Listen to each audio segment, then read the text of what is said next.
오늘 에스겔 5장 5절에서 7절까지 말씀 묵상하겠습니다.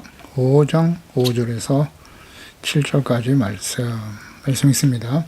주 여호와께서 이와 같이 이르시되 이곳이 곧 예루살렘이라 내가 그를 이방인 가운데 두어 나라들이 둘러있게 하였거늘 그가 내 규례를 거슬러서 이방인보다 악을 더 행하며 내 율례도 그리함이 그를 둘러있는 나라들보다 더하니 이는 그들이 내 규례를 버리고 내 율례를 행하지 아니하였음이니라. 그러므로 나 주 여호와가 말하노라. 너희의 요란함이 너희를 둘러싸고 있는 이방인들보다 더하여 내 율례를 행하지 아니하며 내 규례를 지키지 아니하고 너희를 둘러있는 이방인들의 규례대로도 행하지 아니하였나니라. 이방인보다 더 악을 행하는 주의 백성들, 삭도로 머리카락을 잘라 나누게 하시는 하나님, 선지자의 머리카락을 잘라 3등분하여 성에서 불태우고 또 칼로 치고, 이것은 이제 바벨론 공격으로부터 이스라엘 백성들이 부정하고 이렇게 수치를 당하게 될 것이고 심판당하여 멸망의 길을 가게 될 것을 예표하신 것입니다. 예언하신 내용이죠. 그러니까 바벨론의 진공으로 예루살렘 성이 포위되는 때에 이와 같이 행하라고 하셨습니다. 그 하나님의 심판의 날, 공의가 실현되는 날이죠.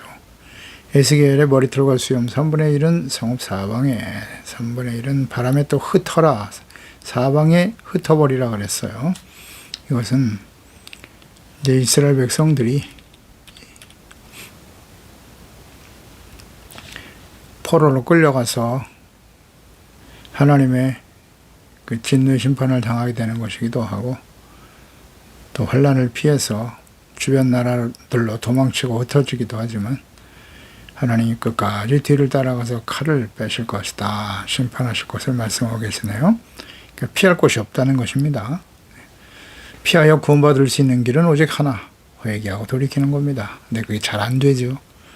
환난과 하나님의 심판이 시작되면은 돌이킬 수가 없습니다. 그러니까 진실한 마음으로 회개하고 돌이키기 어렵지 않다는 거예요. 그러니까 하나님의 심판이 예루살렘에 그 백성들에 임할 것이다. 그 중에서 터럭 조금은 옷에 싸고 옷자락에 싸라고 그랬습니다. 이런 심판 중에도 일부 깨어있는 사람, 경건한 사람, 진실한 마음으로 회개하고 돌이키고 연단받아 의롭고 거룩한 하나님의 자녀로 회복되고자 하는 진실한 사람들이 있다. 구원받을 사람들이죠. 그들을 하나님이 보호하시고 지켜주실 것을 의미하는 말씀입니다. 그러니까 살아남을 사람들, 소수의 사람들만이 구원에 참여하게 된다라는 말씀입니다. 그러면 이스라엘 예루살렘이 왜 이렇게 멸망의 길을 가게 되느냐? 그 원인이 5절에 주 여호와께서 이와 같이 이르시되 내가 그를 이방인 가운데 두어 나라들이 둘러있게 하셨다, 이런 말씀하시네요. 그러니까 하나님이 이스라엘 백성들 바벨론 포로로 의해서 바벨론 공격으로 인해서 심판에 칼을 받게 될 것이다, 심판하신다, 이 말씀을 하시면서 그들이 비록 흩어져서 고통 가운데 살게 되었는데, 원래 이스라엘은 하나님이 그들을 택하실 때에 그 예루살렘 이방인 가운데에 그 나라를 두었다, 이방인 가운데 두었다. 그러니까 하나님께서 많은 민족들 중에 히브리 민족 아브라함, 그의 후손들, 자손들을, 이스라엘을 선택하셔서 하나님이 지정하신 땅이거든요, 여기가. 이스라엘이 하나님이 정하신 땅이에요. 가나안 땅. 그곳에 두게 하신 이유가 있다. 약속의 땅인데요. 그 열방 가운데에 두었다, 이런 표현은 실제로 이스라엘이 지리적으로 아프리카와 아시아, 또 유럽을 서로 잇는 아주 중심적인 위치에 있는 곳입니다. 있는 나라이고요. 그 하나님의 뜻을 펼치시기 위해서 선택된 민족이었고 하나님이 정하신 땅이었습니다. 그래서 아브라함을 불러내신 하나님께서 가나안 땅의 약속과 복의 근원이 될 것이다 라는 영원한 언약을 주셨습니다. 창세기 12장 1절 3절이죠. 고향은 너의 고향 친척과 아버지 집을 떠나라. 갈대 우르에 살던 아브라함을 불러내어서 하나님이 정하신 곳 가나안 땅으로 그를 인도해 주시면서 내가 너에게 복을 주어서 이름이 창대하게 될 것이고 너는 복이 될 것이고 복의 근원이 될 것이다. 모든 족속이 너로 말미암아 복을 받을 것이다 라는 말씀 주셨고요. 또 그 자손들, 후손들 역시 마찬가지예요. 창세기 22장 17절에 크게 복을 주고 내 씨가 크게 번성할 것이다. 하늘의 별과 같이 바닷가의 모래와 같게 할 것이고 너의 씨가 그 대적의 성문을 차지하게 될 것이고 너의 씨로 말미암아 자손으로 인해서 천하 만민이 복을 받을 것이다. 이런 말씀도 하셨죠. 약속의 말씀입니다. 출애굽기 19장 5절 이하에는 내 언약을 지키면 너희는 모든 민족 중에서 너희가 나의 소유가 하나님의 소유된 백성이 될 것이고 너희가 내게 대하여 제사장 나라가 되게 하며 거룩한 백성이 되게 할 것이다. 제사장, 그들을 중보자죠. 하나님과 중보자가 되어서 모든 백성들이 이 땅의 모든 민족들이 하나님을 알고 죄사함 받고 하나님이 다스리시는 거룩한 하나님의 백성과 나라가 되게 할 것이다. 아주 중요한 사명을 주셨습니다. 신명기 7장 6절 이하에도 보면 너는 여호와 내 하나님의 성민, 하나님이 택한 백성이라는 뜻이죠. 여호와께서 지상 만민 중에서 너를 자기의 기업의 백성으로 선택하셨다. 영광이죠. 하나님께서 너희를 기뻐하시고 너희를 택하시면 너희가 다른 민족보다 수요가 많기 때문도 아니고 오히려 모든 민족 중에 너희가 가장 적다. 적은 민족을 택하셨다. 여호와께서 다만 너희를 사랑하심으로 말미암아 사랑이 동기가 되어 조상들에게 하신 맹세를 지키려 하심으로 말미암아 자기의 권능의 손으로 너희를 인도하여 내셨다. 애굽에서 구원하셨죠. 종되었던 집에서 애굽 왕 바알의 손에서 속량하셨음을 증거하고 계십니다. 천하 만민 중에 하나님을 택하셨어요. 자기 백성으로 삼으셨다고 말씀하시죠. 그러니까 하나님이 언약으로 택하셨고 하나님이 진영하신 땅 가나안에 하나님이 살게 하셨습니다. 그 백성이 복의 근원이 된다. 모든 나라의 중심이 되는 나라로 세우셨다는 거예요. 그렇습니다. 이 역사의 중심, 역사의 주인은 하나님이시고요. 하나님이 택하여 부르신 아브라함의 후손 이스라엘들, 하나님 보내신 하나님의 아들 예수 그리스도 다 예루살렘이잖아요. 예루살렘에 오셨고 그곳에서 십자가에 못 박혀 죽으시고 부활하여 그곳에서 승천하셨고 그곳으로 다시 임하실 거예요. 그러니까 이스라엘이 모든 역사의 모든 나라의 중심이에요. 십자가에서 죽으시고 부활하신 예루살렘에서 십자가에 죽으시고 부활하신 예수 그리스도의 복음이 지금 온 세상에 전파되고 있죠. 네, 세상의 중심이라고요. 이거 부인하면 안 됩니다. 이스라엘의 역사를 보면 하나님이 세상 모든 역사를 알 수 있어요. 2000년이 지난 1948년에 이스라엘을 독립시켜 주셨도다. 보통 일이 아닙니다. 이제 예수 그리스도의 재림과 과정, 심판이 임박한 시대라는 거죠. 그 이스라엘이 독립된 이후에 예수 그리스도의 복음이 온 세상에 전파되고 있어요. 모든 민족에게 이 천국 복음이 전파되면 그때가 끝이 올 것이다. 마지막을 향해 달려가고 있는 것입니다. 예수 그리스도를 보내셨다. 그러니까 이스라엘의 역사와 구원의 중심이 되는 곳입니다. 하나님 그렇게 세우셨다고 말씀하시고 역사를 잘 살펴보세요.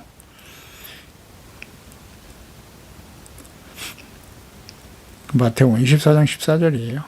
복음이 모든 민족에게 증언되게 온 세상에 전파되면 그때가 끝이다. 기다리고 계시는 거죠. 2000년 동안 기회를 주고 계시는 것인데요. 돌이키지 못할 이스라엘은 돌이키지 못할 거예요. 복음을 거부하는 자들, 부패와 타락한 그리스도인들이 함께 요한계시록 마지막 심판에 참여하게 되겠죠. 그리고 심판 이후에 하나님은 새 예루살렘, 새로운 하나님의 나라를 이 땅에 회복하실 것이다 라는 계획과 예언의 말씀을 요한계시록 마지막 부분에 기록하고 계시는 것입니다. 그 하나님의 뜻이에요. 기회를 주고 계시는 것이다. 계속 강조됩니다. 이스라엘 그들을 하나님이 지금 주목하고 계시는 거예요. 언약의 백성이기 때문에. 근데 그들이 예수님을 지금도 너무너무 미워하죠. 예수 그리스도를 믿고 구원받은 하나님의 자녀들 십자가를 얼마나 증오하고 있는지 그리스도인들을 박해하고 있습니다. 이들이 진심으로 회개하고 돌이키기가 어려운 것 같아요. 개별적으로 하나님께 나와 예수 그리스도를 믿고 구원받은 유대인들이 있습니다마는 이스라엘 전체가 돌아오기는 어려워 보입니다. 그래서 하나님의 심판이 예루살렘에서부터 시작되는 거죠. 그렇게 될 겁니다. 6절에 그가 내 규례를 거슬러서 이방인보다 더 악을 행했다고요. 세상 역사의 중심으로 하나님이 세우셨습니다. 복의 근원이 되게 하시려고, 제사장의 나라가 되게 하시려고 그들과 함께 하시며 역사 속에 함께 하셨죠. 하나님의 거룩하신 임재와 영광이 그들과 함께 하셨습니다. 그들을 통해서 모든 나라들이 하나님을 알고 하나님을 경외하고 그 하나님의 다스림을 받는 나라가 거룩한 백성이 되기를 원하셨으나 오히려 하나님의 백성 이스라엘이 하나님의 규례를 거스르고 이방인보다 더 악을 행했단 말이에요. 율례를 지키지 아니하고 둘러있는 나라들보다 더하더라. 내 규례를 버렸다. 행하지 아니하였다. 이런 말씀 계속 강조하시네요. 하나님의 규례와 율례, 하나님이 주신 율법, 애국에서 구원받은 이후에 신의 산에서 주신 영원한 언약이죠. 계명, 율법, 이건 하나님의 명령이에요. 구원받은 하나님의 자녀들이라면 마땅히 지켜야 될 하나님의 명령이죠. 에덴 동산에서 모든 것을 임의로 먹되 선악과를 먹지 마라. 먹으면 죽는다. 하나님의 질서예요. 명령이고. 그걸 지키지 않으면 삶은 그 죄로 인해서 죽는 겁니다. 아담과 하와가 그랬던 것처럼.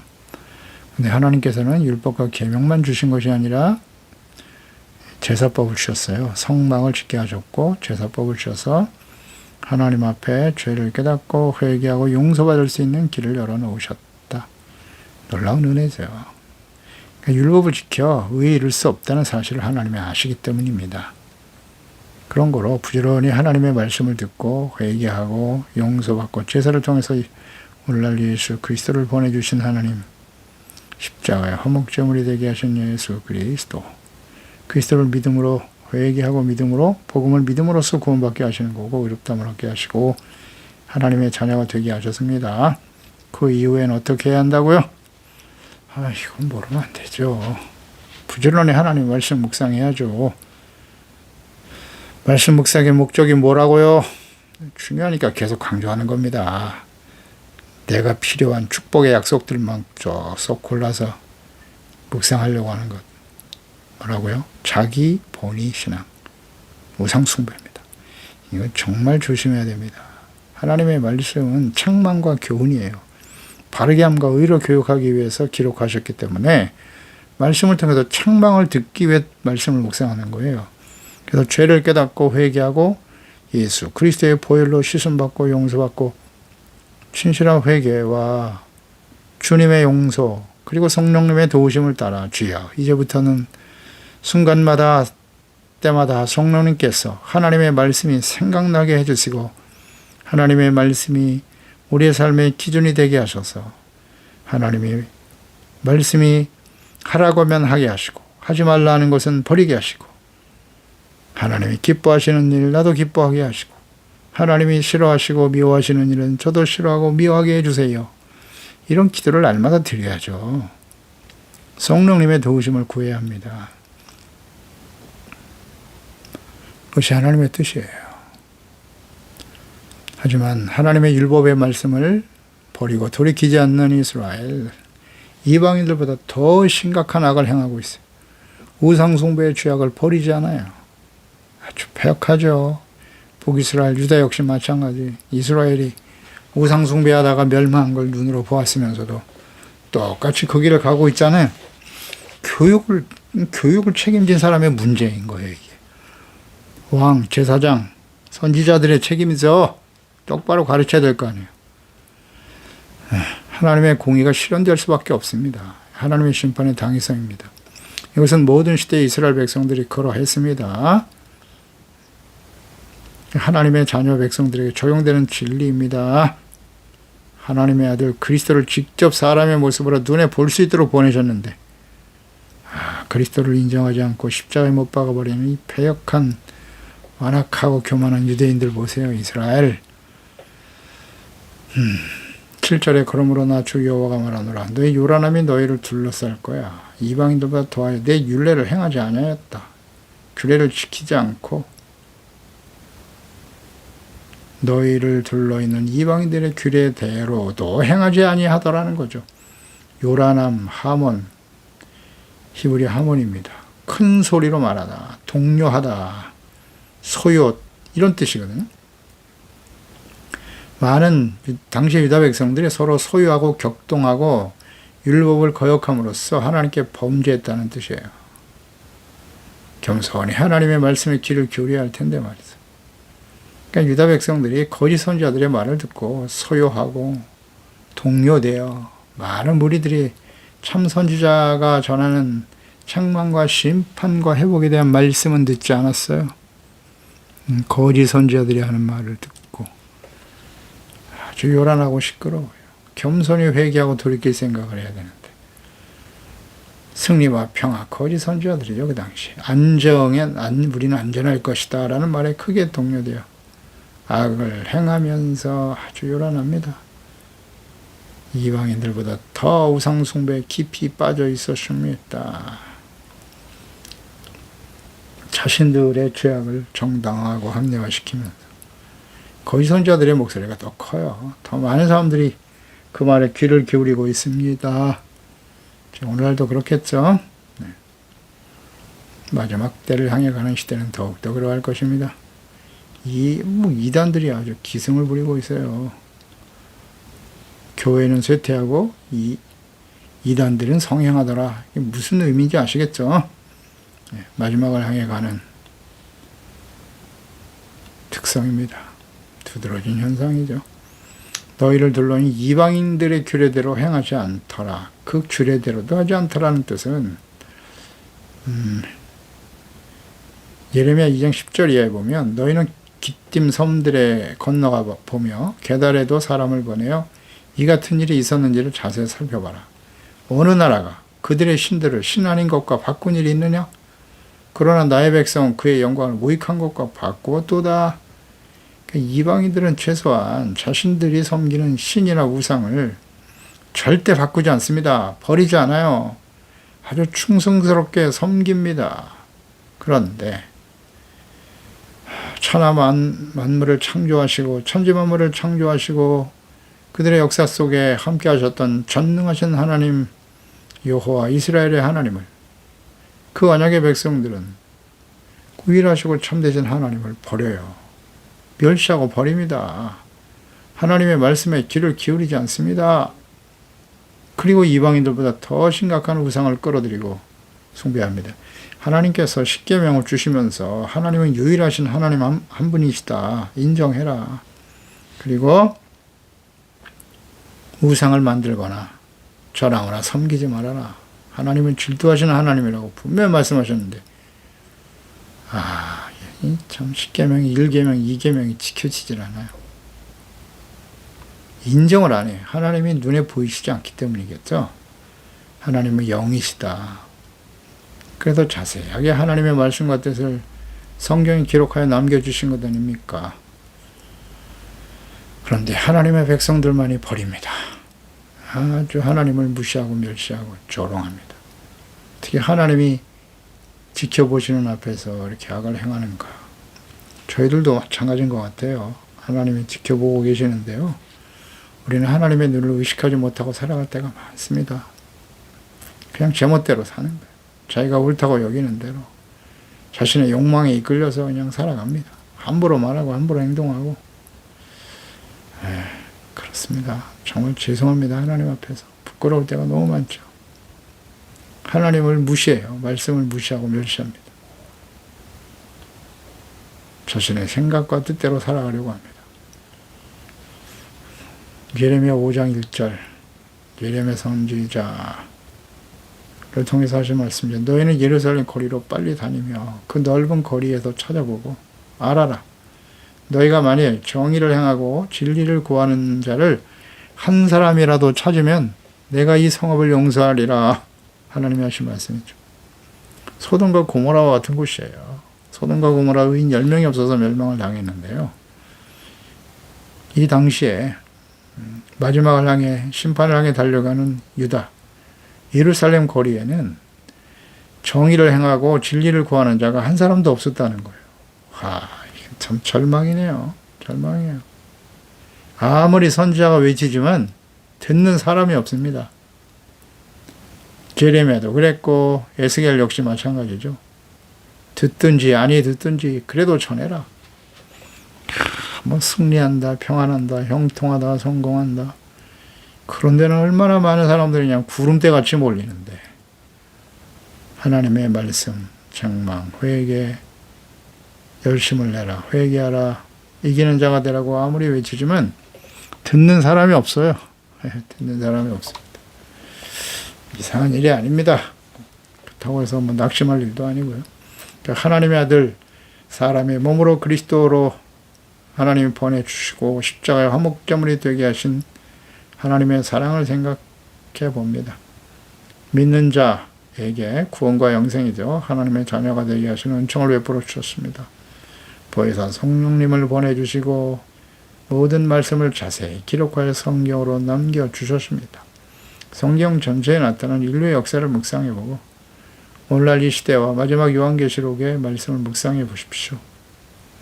오늘 우리가 역사적으로 어떤 위치에 있으며 어떤 상황에 놓여 있는가, 앞으로 역사가 어떻게 진행될 것인가 생각하면서 하나님의 말씀을 듣고 묵상할 필요가 있습니다. 역사의 주인이신 하나님께서 예언하신 말씀들이 어떻게 성취될 것인가를 생각해야 합니다. 과거에 그 모든 말씀이 다 성취되었습니다. 성경을 묵상하고 하나님의 속성과 뜻을 알고 깨닫고 가르치고 증거하는 종으로서 감히 분명히 말합니다.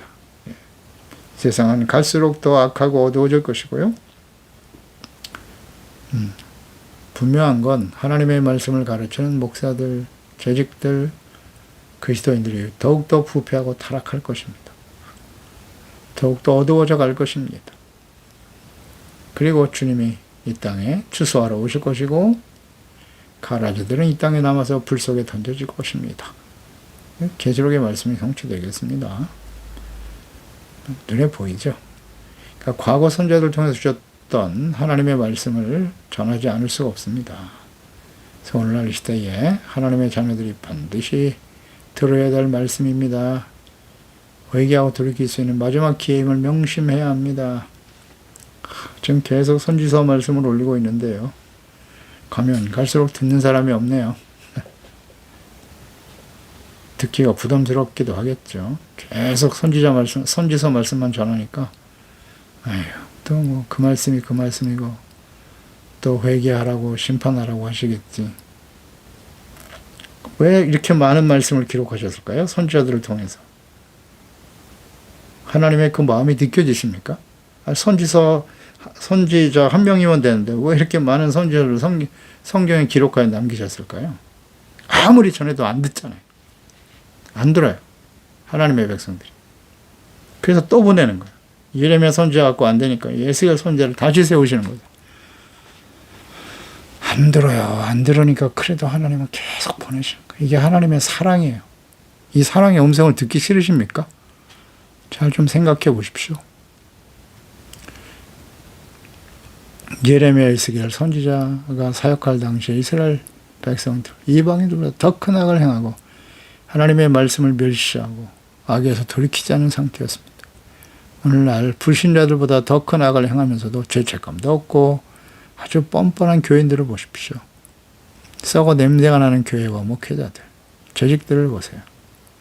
교회와 그리스도인들이 불신자들로부터 조롱과 비난을 당하고 혐오의 대상이 되어버린 이유는 무엇일까요? 이건 모르면 안 됩니다. 더 이상 그들이 전하는 복음을 듣지 않습니다. 최근 한국 기독교 목회자 협의회가 GNCOM 리서치와 목회데이터 연구소에 의뢰해서 조사한 제5차 한국 기독교 분석 리포트 한국인의 종교생활과 신앙의식 조사라는 것에 따르면 국내 개신교인은 지난 2012년보다 22.1%였다가 2017년에는 19.6%로 떨어졌고 6년이 지난 2023년 현재 15%까지 감소했답니다. 네, 한 10년 만에 15%니까 대략 7%가 감소했어요. 그러니까 개신교 내에 또한 이단 비율은 개신교인이 지금 한 500만 명 된다고 보면 한 15%밖에 안 되니까요. 그 중에서 또 6%가 최대 12%까지도 추정하네요. 그게 이단이래요, 이단. 개신교 내 이단 신자가 최소 34만에서 66만 명으로 추정된다라고 분석하고 있어요. 50만 명, 500만 명을 교회 출석하는 개신교인이라고 봤을 때 말이죠. 심각한 상태네요. 교회 성장을 멈춘 지는 이미 오래됐고요. 지속적으로 지금 감소하는 추세에 있다는 것입니다. 통계상으로 나왔습니다. 그리고 결과적으로 무종교층, 종교가 없는 무종교층이 63%로 크게 증가하고 있다. 그 원인은 무엇일까요? 빛과 소금의 역할을 다하고 있지 못하는 것이죠. 뭐 어렵습니까? 과거 이스라엘이 하나님의 진노의 심판에 직면하게 된 이유와 같은 것입니다. 거룩하게 구별되어 하나님의 영광을 나타내야 할 주의 백성들이 이방인들보다 더 큰 악을 행하고 있기 때문입니다. 이스라엘 백성들이 끊임없이 선제를 보내고 책망하고 권면하였으나 듣지 않고 멸망한 결정적인 원인, 그 원인을 제공한 사람들은 어리석고 무능하면서도 교만하고 배역한 왕, 또 백성들을 바르게 가르치고 인도해야 될 부패한 제사장들과 거짓 선지자들이죠. 이들이 백성들을 속이고 거짓을 전파하고 가르쳤기 때문입니다. 오늘날도 마찬가지예요. 교인들이 불신자들보다 더 큰 악을 행하며 가책도 없어요. 아주 뻔뻔해요. 목회자들의 부패와 타락, 거짓 이단들의 성행, 성경을 보면 우리의 현재와 미래에 일어날 하나님의 뜻과 역사를 알 수 있습니다. 그래서 이 말씀을 듣는 사람들만이라도 근신하고 깨어서 거룩한 하나님의 자녀로서 정체성, 회복, 하나님의 나라와 그의 의를 먼저 구하는 경건한 하나님의 자녀로 살아가는 일에 힘쓰는 진실한 하나님의 자녀들이 되어야 할 것입니다. 기도하겠습니다. 하나님 아버지, 오늘도 주의 말씀을 듣습니다. 하나님의 언약의 백성, 영원한 언약의 백성, 전능하신 하나님, 그 하나님의 택한 백성이 되어 하나님의 역사의 그들의 역사 속에 함께 하셨고 하나님의 복의 근원으로 제사장의 나라로 세우신 이런 나라가 이스라엘, 이런 나라가 없습니다. 얼마나 영광스럽고 소중한 하나님의 복을 받은 백성입니까? 그런데 그들이 이방인들보다 더 큰 악을 행합니다. 하나님의 말씀, 율례, 규례, 명령을 버렸습니다. 하나님의 자녀로 마땅히 지켜야 될 말씀이고, 그런데 그것은 곧 하나님을 버린 것이고요. 의와 거룩한 삶을 버린 것입니다. 우상을 섬기고 하나님의 목전에서 악을 행하며 돌이키지 않는 정말 오랜 시간 동안 부지런히 선지자들을 보내서 책망하고 회개하고 돌아오면 내가 너희를 널리 용서하시겠다고 외치고 계셨지만 무시하고 멸시하고 악을 행합니다. 그래서 하나님은 공의의 심판을 행하실 수밖에 없는 것이죠. 공의니까 하나님의 속성입니다. 주여, 이러한 모습이 모든 시대에 계속되어 왔고 하나님의 아들 그리스도를 버린 유대인들, 또 교회와 오늘날 이 시대의 하나님의 자녀들의 모습이 아니겠습니까? 우리는 현실을 보고 있습니다. 그리스도인들이 불신자들보다 더 큰 악을 행하고 있어요. 그리고도 아주 교만방자하고 자신들이 구원받았다고 말하면서 말이죠. 하나님의 자녀라는 생각으로 돌이킬 생각을 하지 않습니다. 주여, 정말 두렵습니다. 가면 갈수록 이제 하나님의 진노의 심판이 임박한 시대에 우리가 살아갈 수밖에 없는데요. 주여, 저희들을 불쌍히 여겨주시고 두렵고 떨림으로 경건함으로 거룩함으로 의롭고 진실한 하나님의 자녀로 깨어있게 도와주시옵소서. 성령께서 이 말씀을 듣는 하나님의 자녀들 다시 한번 지혜와 계시의 영으로 하나님을 알고 또 신령한 지혜와 총명으로 하나님의 뜻을 알고 하나님을 알아가는 일에 더욱더 성숙한 책망과 교훈과 바르게 함과 의로 교육되어 선한 일을 행할 능력을 갖추는 진실한 하나님의 자녀들이 다 되게 해주세요. 예수님의 이름으로 기도드리옵나이다. 아멘.